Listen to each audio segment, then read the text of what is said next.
когда ты слышишь слово «Астралис», Да. какие у тебя эмоции возникают? А на что ты рассчитываешь, что я тебе скажу, что меня в дрожь бросает и мне плохо становится? Ну, не знаю, может, блядь, ну, не знаю, ну что вот так, Астралис. Ой, обосрались. Ну, если Нормально, честно, нормально. за последнее время слышу, когда Астралис, это, если тебе интересно, Да. то в первую очередь это профессиональный подход. Профессионализм ассоциируется с ними, вот Астралис. Абсолютно нет никакого там другой какой-то ассоциации.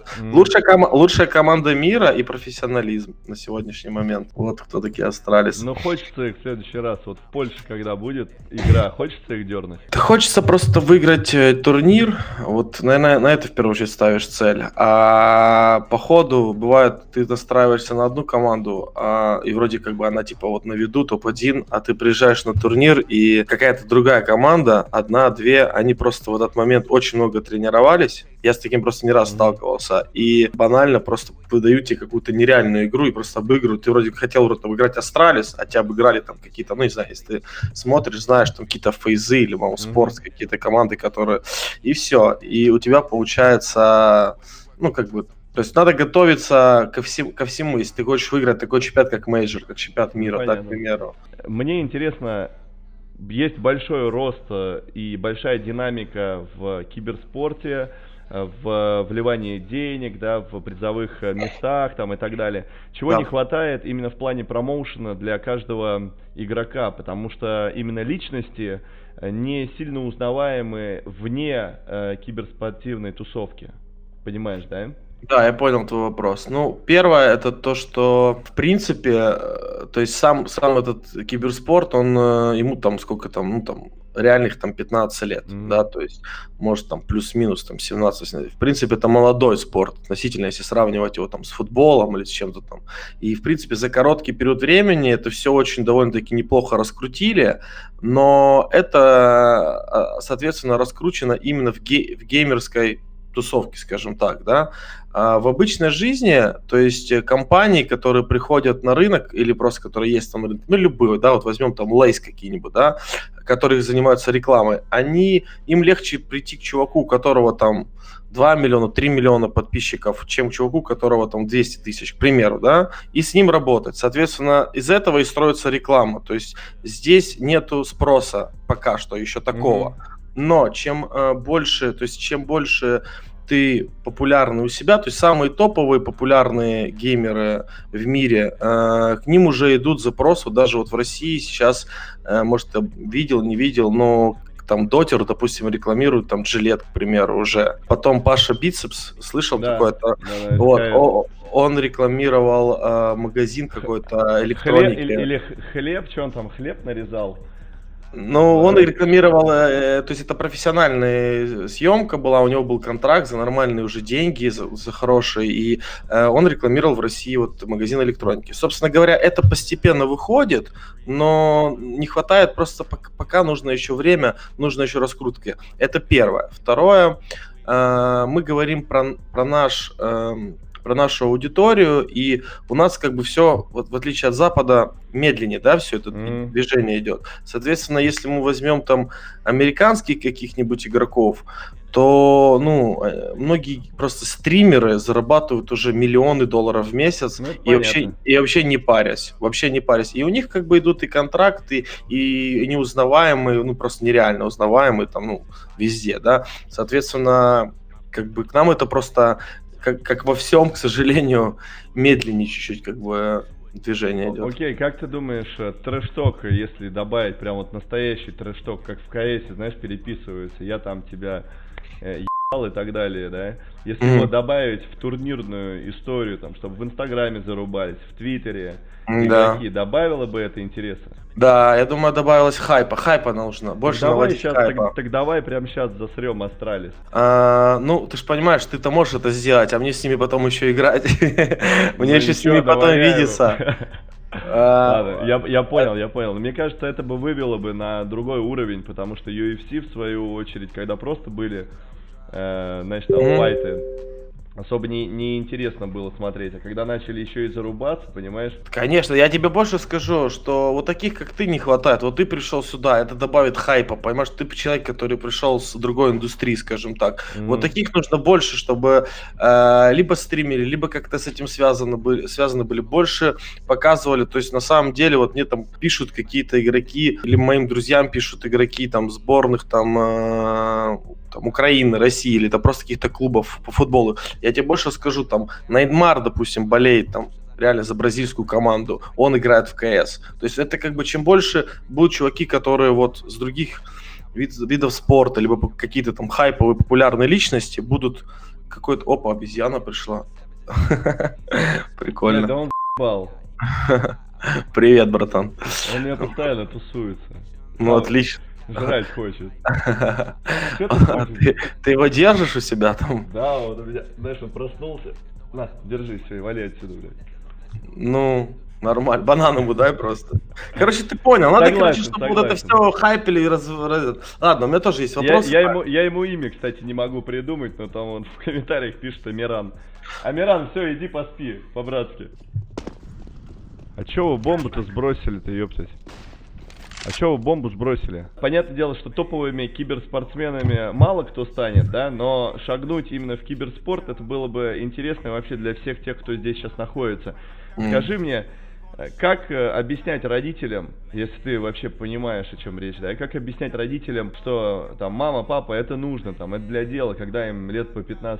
Старый, отвечать на этот вопрос, это очень просто отвечать. Если 10 лет назад задавали мне такой же вопрос, то можно было объяснять, там, из серии примеров, как мне объясняли, допустим, родители. Не то, что объясняли, я объяснял родителям, я просто говорил, там, показывал, вот, там, и они больше в меня как бы верили и поддерживали. То сейчас все делается очень просто. Ты берешь, просто открываешь какой-нибудь турнир хайповый, тот же Magic, показываешь просто призовой фонд $1 миллион, это по Counter-Strike. По другим дисциплинам уже вваливают десятки, сотни миллионов долларов призовые на пару лет. Да.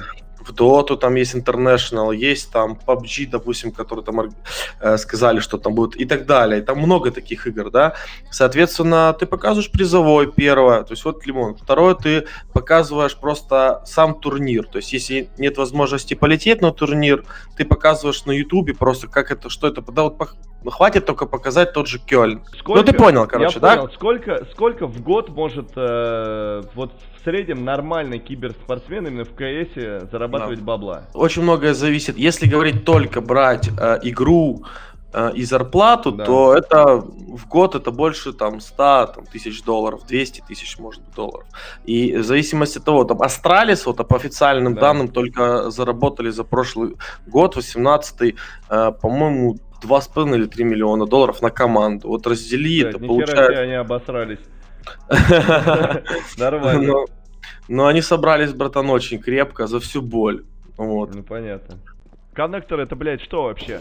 А справа. Коннектор, ладно. А, справа это коннектор, вот. Он справа там вдали, ты его убивай. Где он? Куда ты стреляешь? Прямо и справа. Справа. Убиваем.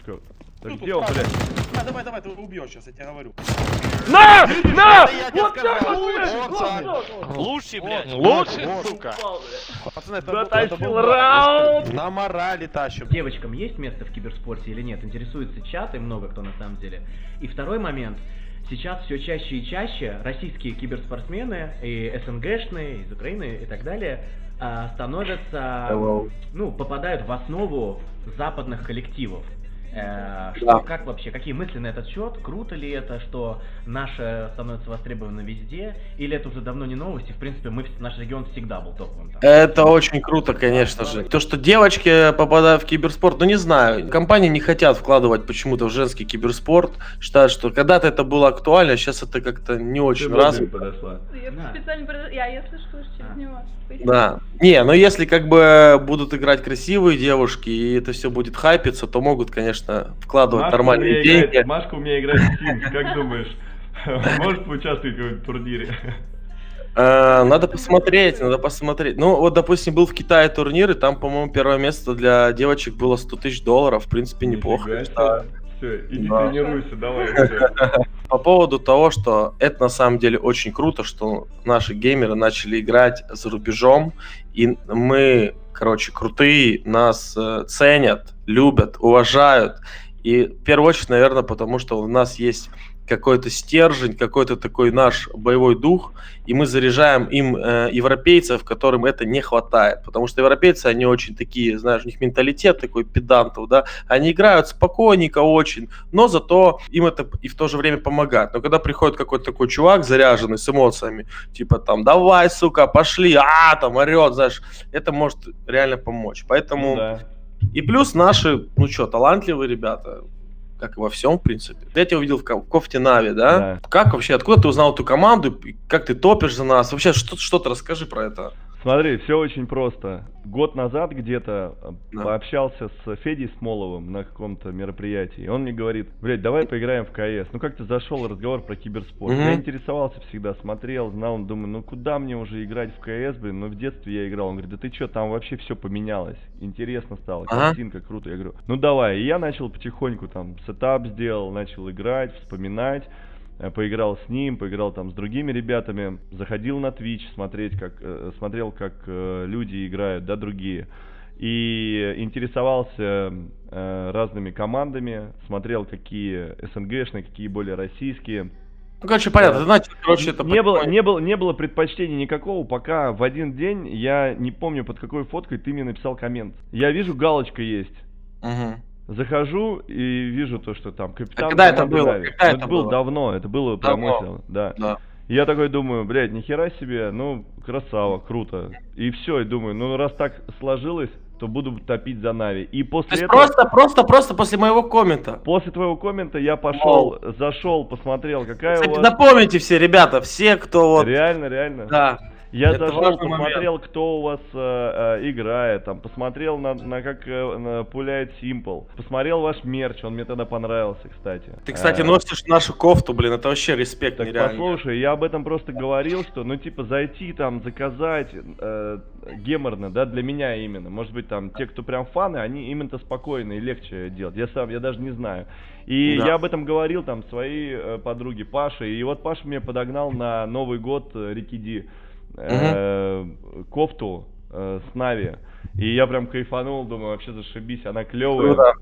Выложил без задней мысли, не знал, увидите вы или нет, и видишь, как все срослось. Поэтому все дело случая, все трушно и все дело случая. Да. Когда выйдет твоя книга, ты обещал летом? Да, книга сейчас готова 90% текста. Просто в этой книге мы собираем разные комментарии от разных, известных геймеров со всего мира.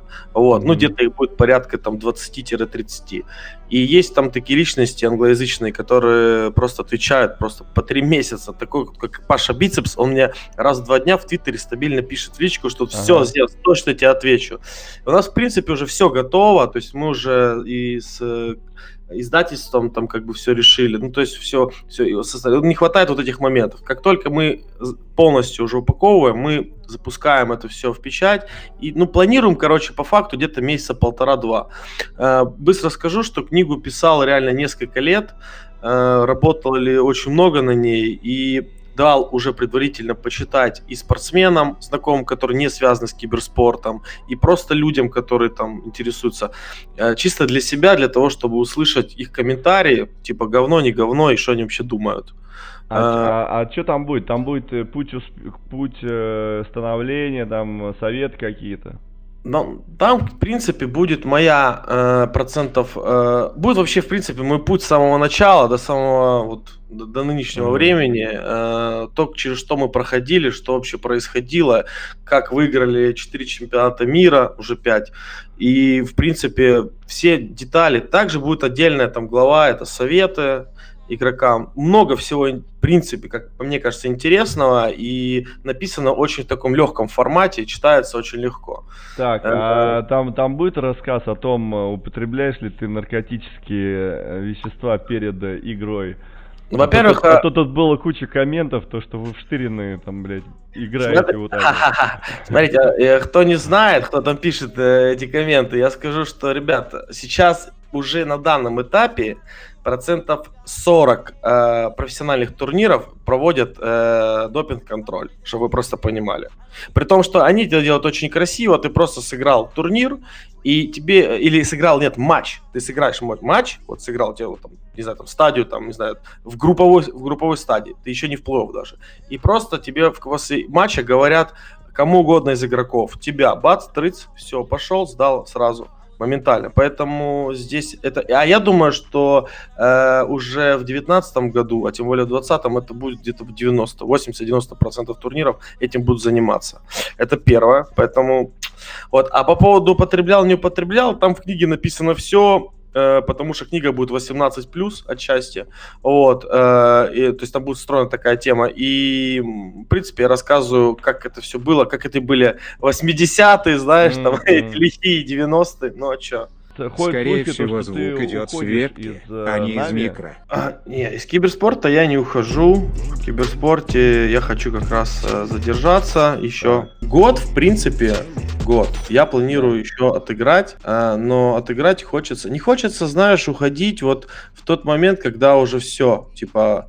Уже хана, команда уже ничего не выигрывает. Надо выиграть, что. Да, вот этого не хочется. То есть я хочу понимать, то есть насколько как бы реально есть силы тянуть это движение, потому что за прошлый год хочется делать в итоге свои турниры и делать их самые крутые в мире турниры.